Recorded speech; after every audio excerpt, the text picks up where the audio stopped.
आस्था, क्या ये सिर्फ कुछ शब्दों को दोहरा देना है या इसका कोई बहुत गहरा, बहुत ही पर्सनल मतलब भी है? आज हम इसी सवाल के जवाब में उतरेंगे, ईमान और मारिफत की दुनिया में। एक ऐसी यात्रा जो शायद सोचने के तरीके को ही बदल दे।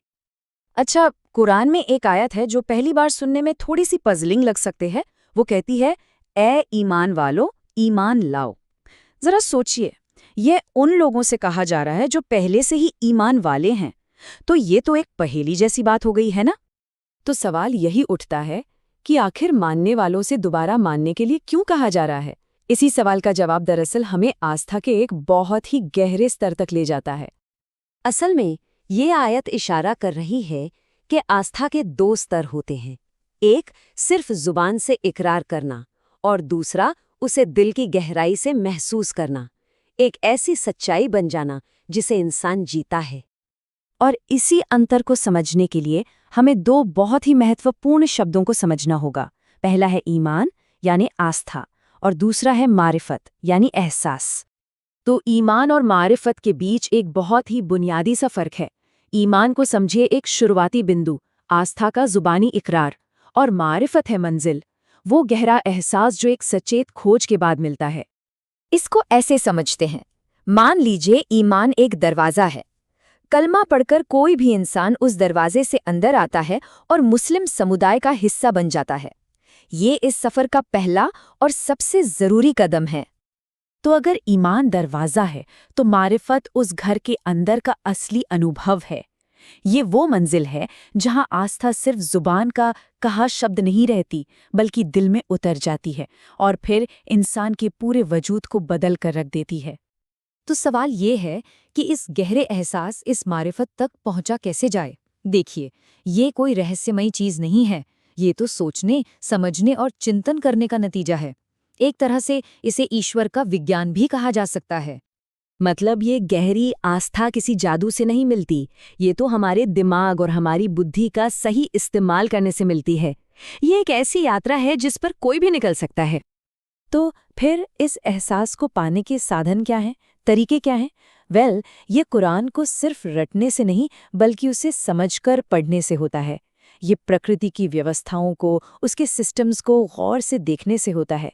अपने जीवन के अनुभवों, उतार चढ़ावों पर चिंतन करने से होता है और इस पूरी सृष्टि के बारे में गहराई से सोचने से होता है। एक बहुत ही दिलचस्प किस्सा है। पैगंबर मोहम्मद के एक साथी थे, अबू रवाहा। वो अक्सर अपने दोस्तों से कहते थे, आओ कुछ देर के लिए ईमान लाते हैं। अब इसका ये मतलब बिल्कुल नहीं था कि उनके पास ईमान नहीं था, नहीं, बल्कि वो उसे लगातार ताज़ा करना चाहते थे, उस एहसास को फिर से जीना चाहते थे। और पैगंबर ने उनके इस काम की सराहना भी की। ये हमें दिखाता है कि आस्था को लगातार पानी देते रहने की, सींचने की ज़रूरत होती है। और एक और दिलचस्प बात पता है क्या है? कहते हैं कि फरिश्ते भी इंसानों के इस हासिल किए हुए एहसास को देखकर हैरान होते हैं। क्यों? क्योंकि देखिए, फरिश्तों के लिए तो ईश्वर एक प्रत्यक्ष तथ्य है, वो उन्हें देख सकते हैं। लेकिन इंसान तो बिना देखे सिर्फ अपनी सोच और चिंतन के बल पर उस ऊंचाई तक पहुंचता है, और ये सच में एक असाधारण उपलब्धि है। तो सवाल ये है, जब किसी को ये गहरा एहसास हो जाता है, जब मारिफत हासिल हो जाती है, तो होता क्या है? तब ये सिर्फ एक दिमागी ख्याल नहीं रहता, बल्कि ये इंसान को अंदर बाहर से पूरी तरह बदल देता है। ये कुछ ऐसा है जैसे कोई ईश्वर के रंग में ही रंग गया हो। कुरान में इसके लिए एक बहुत ही खूबसूरत मुहावरा इस्तेमाल हुआ है, सिबगतुल्लाह, जिसका मतलब है ईश्वर का रंग। इसका मतलब ये है कि सच्ची आस्था इंसान के सोचने, बोलने, काम करने के तरीके में, मतलब उसके पूरे व्यक्तित्व में झलकनी चाहिए। इस फर्क को एक मिसाल से समझते हैं। सोचिए, एक पत्थर को पानी में डाला। वो पानी में तो है, पर पानी से बिल्कुल अलग है, जुदा है। अब सोचिए, पानी में रंग की एक बूंद डाली। वो रंग पानी के साथ एक हो जाता है, पूरे पानी को ही बदल देता है। बस सच्ची आस्था उस रंग की तरह होनी चाहिए, पत्थर की तरह नहीं। कुरान में आस्था की तुलना एक पेड़ से भी की गई है। ये एक बीज के तौर पर शुरू होती है। समझिए, ईमान की वो पहली घोषणा, फिर सोच और चिंतन के पानी से ये एक अंकुर बनता है, फिर एक पेड़, और आखिरकार एक मजबूत पेड़ जिसकी जड़ें जमीन में बहुत गहरी हैं। बस यही मारिफत है। ये दिखाता है कि आस्था कोई रुकी हुई चीज नहीं, बल्कि ये एक लगातार बढ़ने वाली विकास की प्रक्रिया है। तो इस पूरी यात्रा का मकसद क्या है? इसका अंतिम परिणाम क्या होना चाहिए? ये सवाल हमें सीधे जीवन के सबसे बड़े सवाल की ओर ले जाता है। हमारा असल उद्देश्य क्या है? जब आस्था उस गहरे एहसास में बदल जाती है तो उसका सबसे बड़ा सबूत होता है प्रेम। जैसा कि कुरान में कहा गया है, जो ईमान वाले होते हैं उन्हें सबसे ज्यादा मोहब्बत अल्लाह से होती है। ईश्वर ही उनकी सबसे बड़ी प्राथमिकता और उनका सबसे बड़ा प्रेम बन जाता है। और अंत में यही जीवन की असली परीक्षा है।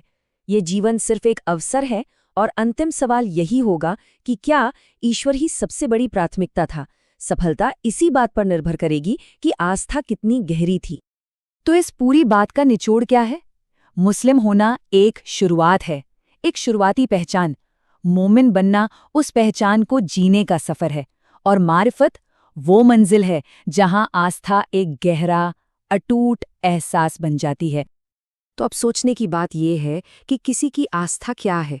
क्या वो सिर्फ एक स्थिर लेबल है, एक पहचान पत्र की तरह, या फिर वो एक जीवित, बढ़ता हुआ पेड़ है जिसकी जड़ें हर गुजरते दिन के साथ और गहरी होती जा रही हैं?